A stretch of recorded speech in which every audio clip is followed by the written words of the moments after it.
C'est avec une immense fierté que je viens d'installer le nouveau commandant de la force unifiée de l'AES.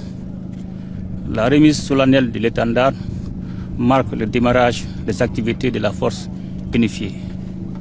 À cette occasion, je voudrais d'abord féliciter et saluer le courage, le professionnalisme, l'engagement et surtout la détermination des ministres de la Défense, des chefs d'état-major généraux et surtout l'ensemble des forces de défense et de sécurité de l'espace AES pour tous les résultats engagés dans le cadre de la lutte implacable contre les groupes armés terroristes.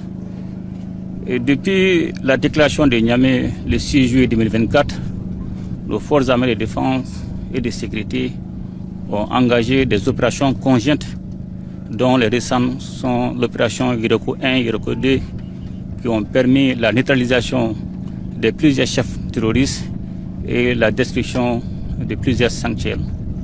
Et tous ces résultats ont été obtenus grâce à une bonne planification, un partage de renseignements à temps et surtout la mutualisation des efforts.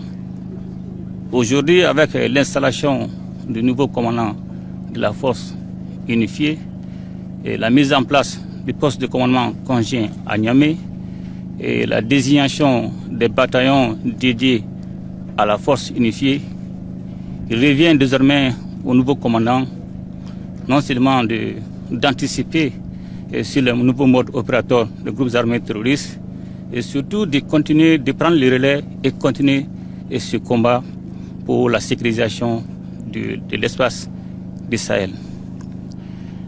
Aujourd'hui, les nouvelles menaces dont nous faisons face, ces menaces sont orientées en fonction des orientations des institutions, des sponsors étatiques pour soutenir les groupes armés terroristes.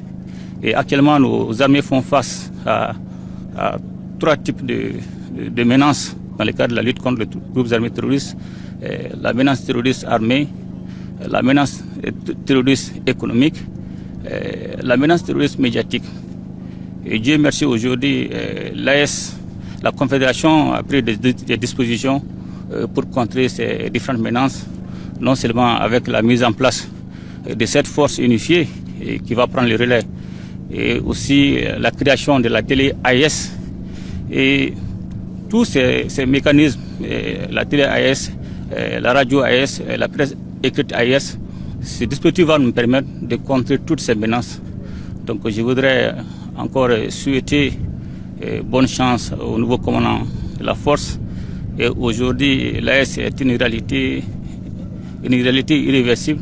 Et surtout saluer l'engagement, la résilience et surtout le courage du peuple souverain de l'AES et qui a tout le temps soutenu nos forces armées de défense et de sécurité. Et je ne serai terminé sans pourtant m'incliner devant la mémoire de nos disparus, civils et militaires sur le cadre des opérations. Aussi souhaiter prompt rétablissement aux blessés. Comme nous avons dit, nos destins sont liés, un seul espace, un seul peuple, un seul destin. Et bon courage et bon sens à la nouvelle force unifiée.